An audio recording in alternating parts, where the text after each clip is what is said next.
ನೋಡಿ ಇಲ್ಲಿ 2 ಕಣ್ಣು ಕಣ್ಣಿರುತ್ತಲ್ವಾ, ಅರ್ಶಿನ ಹಾಕ್ಬೇಕು ಚೆನ್ನಾಗಿ. ಅರ್ಶಿನ ಹಾಕಿ ಕುಕ್ ಮಾಡಬೇಕು. ಇದ್ಯಾವ್ದ್ರಲ್ಲಿ ತೊಳಿಯೋದು? ಇದು ಹುಣ್ಸೆಹಣ್ಣು ಹಾಕಿ ತೊಳಿಬಾರ್ದು. ಹುಣ್ಸೆಹಣ್ಣು ಹಾಕಿದ್ರೆ ಒಳ್ಳೇದಲ್ಲ ದೇವ್ರಿಗೆ. ನಿಂಬೆಹಣ್ಣು ಇಲ್ಲ ಏಳಿಕಾಯಿ ಕಟ್ ಮಾಡಿ ಈ ಸಬೀನ ಇದೆಯಲ್ಲ, ಸಬೀನ ಒಳಗೆ ಹಾಕ್ಬಿಟ್ಟು ನೋಡಿ ಎಷ್ಟು ಬೆಳಗಾಗುತ್ತೆ. ಮಾಮೂಲಿ ಅರ್ಶಿನ ಹಾಕ್ತೀರಲ್ಲ ಅದಿಟ್ಟರೆ ಕಲರ್ ಬರಲ್ಲ. ಸ್ವಲ್ಪ ಮೊಸರು ಹಾಕಿ ಈ ಥರ ಪೇಸ್ಟ್ ಥರ ಚೆನ್ನಾಗಿ ಮಿಕ್ಸ್ ಮಾಡಿದ್ರೆ ಈ ಥರ ಪೇಸ್ಟ್ ಥರ ಆಗುತ್ತಲ್ಲ, ಕ್ರೀಮ್ ಥರ ನೋಡ್ದಾ, ಕ್ರೀಮ್ ಥರ ಹೋಗಚ್ಚು ಹೆಂಗೆ ಬಂದಿದೆ ನೋಡ್ದಾ.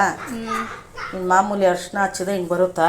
ಈ ದೇವ್ರದ್ದು ದೇವಿ ಕಣ್ಣದು ನೋಡು, ಕಾಣಬಾರ್ದು, ನೀಟಾಗಿಡ್ಬೇಕು.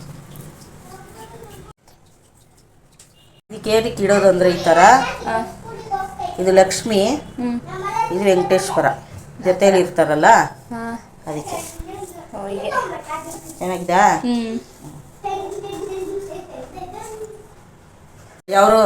ಅವರು ಇವರು ಮುಟ್ಟಿರ್ತಾರಲ್ಲ ಅಂಗಡಿಯಲ್ಲಿ, ಅದು ಚೆನ್ನಾಗಿರಲ್ಲ.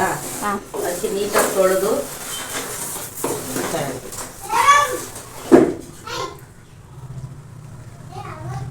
5 ಎಲೆ ಇಡಬೇಕಲ್ಲ? 5 ಎಲೆ ಇಡಬೇಕು, ಇಲ್ಲಾಂದ್ರೆ 3 ಬೇಡ, 5 ಇಟ್ಟರೆ ಒಳ್ಳೆಯದು.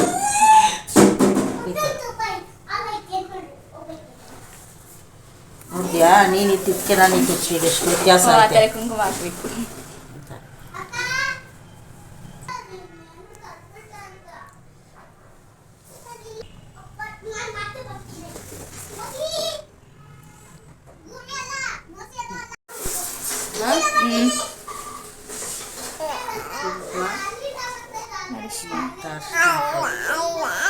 ನೀನು ಚೇಂಜ್ ಮಾಡ್ತೀಯಲ್ಲ ಕಳಸ, ಅವಾಗ ಮತ್ತೆ ಇದನ್ನ ಅಕ್ಕಿನ ಸ್ವೀಟ್ ಮಾಡಿಬಿಟ್ಟು ದೇವಿ ಮುಂದೆ ಇಟ್ಬಿಡೋದು. ನೈವೇದ್ಯಕ್ಕೆ ಇಡೋದು. ನೋಡಿ ಕಾಯಿ ಇಡೋದು ಹೀಗೆ.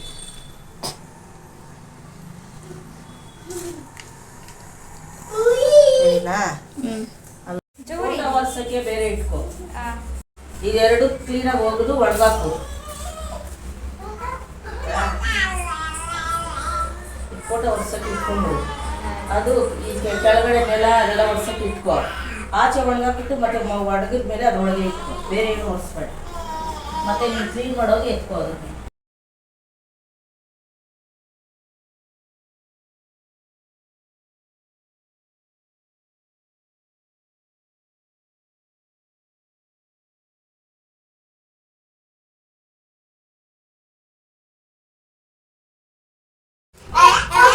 ಅದು ಫೋಟೋಗೆ ಯಾಕೆ ಆಗಿಡೋದು? ಅರಶಿನ ಕುಂಕುಮ ಅರ್ಶಿನ ಕುಂಕುಮ ದೇವ್ರ ಇಷ್ಟ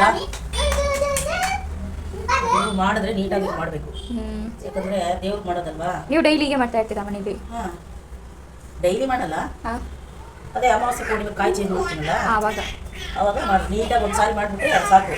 ನೀನು ಶುಕ್ರವಾರ ಮಂಗಳವಾರ ಮತ್ತೆ ಬೇರೆ ಧೂಳು ಹೊಡ್ಕೊಂಡು ಹೂವು ತೆಗೆದ್ಬಿಟ್ಟು ಹೂವು ಹಾಕೋ. ಕಾಯಿ ಮಾತ್ರ ಚೇಂಜ್ ಮಾಡಿ ಅದೆಲ್ಲ ತೊಳೆಯೋದು ವಾರಕ್ಕೊಂದು ಸಾರಿ ಮಾಡಿ. ಇದು 15 ದಿವಸಕ್ಕೊಂದು ಸಾರಿ ಅಮಾವಾಸ್ಯೆ ಕೋಡಿನ ಆದಮೇಲೆ.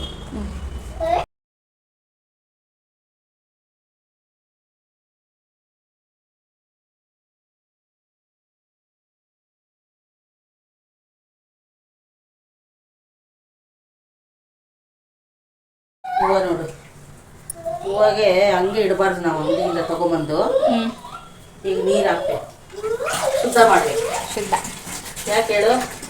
ಲೇಟ್ ಆಗಿರ್ತಾರೆ ಅವರು ಇವರು ಎಲ್ಲ ಮುಟ್ಟಿ ಕಟ್ತಾರಲ್ವಾ, ದೇವ್ರಿಗೆ ದೋಷ ಆಗುತ್ತೆ. ಅದಕ್ಕೆ ನೀಟಾಗಿ ತೊಳೆದು ನೀಟಾಗಿ ಇಡಬೇಕು.